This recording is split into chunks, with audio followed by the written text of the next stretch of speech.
کیلا صحت کا ضامن، سینے میں خشکی اور بلغم خارج نہ ہو، آنتوں میں جلن، مروڑ اور قبض ہو یا پیچس نے تنگ کر دیا ہو، کیلا ان سب کا شافی علاج ثابت ہو سکتا ہے۔ کیلا سارا سال پاکستان میں دستیاب ہوتا ہے۔ گرم ممالک میں پیدا ہونے والے پھلوں میں کیلا بہت مقبول ہے کیونکہ یہ غذائیت سے بھرپور اور ذائقے میں لذیذ ہوتا ہے، اس لیے ہر خاص و عام اسے پسند کرتا ہے۔ بچوں اور بڑوں دونوں کو اسے اپنی غذا میں ضرور شامل کرنا چاہیے۔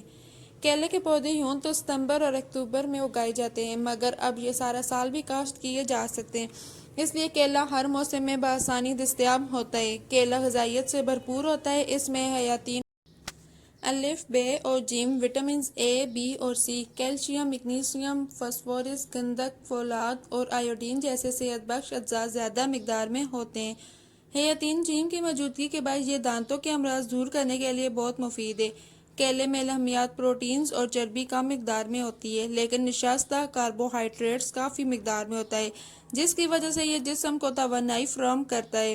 طبی اعتبار سے کیلا کئی خوبیوں کا حامل ہے، یہ کئی امراض میں مفید ہے۔ خشک کیلے کا سفوف یعنی آٹا دستوں اور پیچس سے نجات دلانے کے لیے بہترین غذائی دوا ہے۔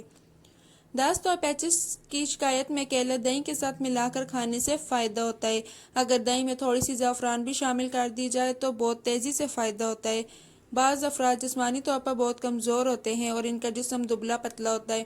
اگر ایسے افراد کچھ عرصے تک مسلسل دودھ میں کیلا پھینٹ کر صبح شام پئیں تو رفتہ رفتہ ان کا جسم بھاری ہونے لگتا ہے۔ اس غذائی نسخے میں یہ خوبی ہے کہ اس پر عمل کرنے سے جسم غیر ضروری طور پر موٹاپے کا شکار نہیں ہوتا، کیونکہ کیلے میں چکنائی بہت کم ہوتی ہے۔ کمزور بچوں کے لیے کیلا بہترین غذا ہونے کے ساتھ ساتھ بہترین دوا بھی ہے۔ جن بچوں کو شیخوارگی کے دور سے کھلایا جاتا ہے وہ بہترین صحت کے مالک اور خوب موٹے تازے ہو جاتے ہیں۔ کمزور اور لاغر بچوں کو اگر روزانہ 2 گلاس دودھ کے ساتھ 2 کیلے کھلائے جائیں تو ان کی لاغری ختم ہو جاتی ہے۔ بچوں کے علاوہ کمزور ہاضمے والے افراد کے لیے بھی کیلا بہت مفید ہے۔ کیلے میں vitamin B, B2، B6، B9 بھی پائی جاتی ہے، جو صحت پر مثبت اثرات مرتب کرتی ہیں۔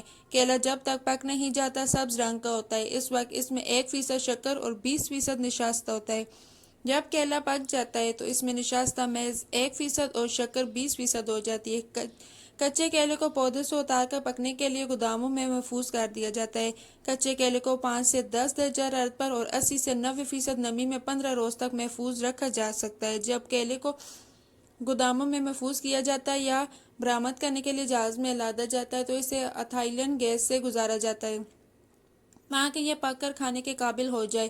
پکے ہوئے کیلے کو وقت ضائع کیے بغیر کھا لینا چاہیے۔ کیلے کو ریفریجریٹر میں نہیں رکھنا چاہیے ورنہ یہ جلد سیاہ پڑ جاتا ہے۔ کیلا بہت سی بیماریوں سے بچاتا ہے۔ بچوں کو ابتدائی عمر میں کیلے کا شیک بنا کر پلانا چاہیے کیونکہ یہ ہڈیوں کو مضبوط کرتا ہے۔ یہ بڑھتی ہوئی عمر کی رفتار کو کم کر دیتا ہے۔ آنتوں میں زخم یا آنتوں سے خون آنے پر مریض کو کیلا کھلایا جاتا ہے۔ کیلا دل کے لیے مفید ہے اور جسم سے تیزابی مادوں کو خارج کر دیتا ہے۔ کیلے میں چونکہ فولاد ہوتا ہے اس لیے جو افراد خون کی کمی کا شکار ہیں انہیں روزانہ کیلے کھانے چاہیے۔ کیلے میں 1% جو سیروٹونن ہوتا ہے جو کھانے والے کے مزاج کو شگفتہ رکھتا اور فیصلہ کرنے کی صلاحیت میں اضافہ کرتا ہے۔ ایام کے دنوں میں خواتین کو جو تکلیف ہوتی ہے کیلا سے دور کر دیتا ہے۔ کیلا توانائی سے بھرپور ہوتا ہے، اس لیے اعصاب کو تقویت دیتا اور مدافعت قوت میں اضافہ کرتا ہے۔ اس میں میگنیشیم اور پوٹاشیم بھی ہوتے ہیں، اس لیے اسے کھانے سے اچھی نیند آتی ہے۔ کیلے کے درخت کے تمام حصے دوا کے طور پر استعمال کیے جاتے ہیں، مثلاً کیلے کی جڑ، پھلیاں، پتے اور پھل وغیرہ۔ چہرے کی جائیاں اور داغ دھبے ختم کرنے کے لیے گودے کے ساتھ خربوزے کے بیج پیس کر چہرے پر لگائے جاتے ہیں۔ اس امیزے کو چند دن لگانے سے چہرے کا رنگ نکھر جاتا ہے اور داغ دھبے ختم ہو جاتے ہیں۔ قدیم طبی کتب کے مطابق سانپ کیلے کے درخت کے قریب ہرگز نہیں آتا ہے۔ یہ جز ایک خاص قسم کے سانپ کے جو سبز رنگ کا ہوتا ہے اور مخصوص علاقوں میں ہی پایا جاتا ہے۔ کیلے کے درخت خواہ کتنی ہی گھنے جھنڈ کی صورت میں ہوں، ان میں سانپ نہیں آتا ہے۔ اس کی وجہ غالباً یہ ہے کہ کیلے کے درخت میں سانپ ہلاک کرنے والا کوئی جز پایا جاتا ہے۔ اگر کسی شخص کو سانپ کاٹ لے تو فوراً کیلے کے درخت کے تنے سے تازہ رس نکالیں اور اس رس کے 2 پیالے متاثرہ شخص کو پلا دیں۔ سانپ کے کاٹے کے لیے یہ ایک مجرب علاج ہے۔ اگرچہ یہ رس بدمزہ ہوتا ہے لیکن اس سے پیتے ہی زہر کا اثر تیزی سے زائل ہونے لگتا ہے۔ یہ رس پیشاب کی جلن بھی ختم کر دیتا ہے۔ جن بچوں کی نشوونما سست ہو اور جسم کمزور ہو انہیں کیلے کو مکئی کے بھٹی کی طرح آگ پر سینک کر بھون کر کھلانے سے وہ موٹے تازہ ہو جاتے ہیں۔ کیلا دودھ میں ملا کر کھانے سے جسم میں توانائی پیدا ہوتی ہے اور کمزوری دور ہو جاتی ہے۔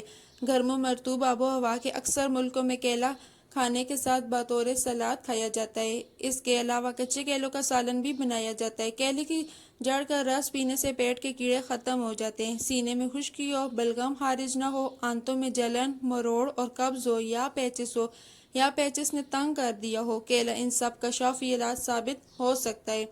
یہ کمی دماغ، پٹھوں اور جسم کے دیگر اعضاء میں خون کے بہاؤ کو متاثر کرتی ہے۔ پوٹاشیم کاربوہائیڈریٹس کو ہضم کرتا ہے اور پٹھوں کی مرمت کرتا ہے۔ یہ دل کی شریانوں کو صحت مند رکھتا ہے اور دل کی بیماریوں کے علاوہ انسان کو اچانک فالج سے بھی بچاتا ہے۔ ایک اور تحقیق سے بھی پتہ چلتا ہے کہ کیلے میں پوٹاشیم موجود ہوتا ہے، اس لیے اس کو لازمی غذا کا حصہ ہونا چاہیے۔ اگر آپ کو میری ویڈیو اچھی لگ رہی ہے تو میرے ویڈیو کو لائک کریں اور چینل کو سبسکرائب کریں اور بیل آئیکن کو پریس کریں تاکہ آنے والی نیو ویڈیو کی نوٹیفیکیشن آپ کو مل سکے۔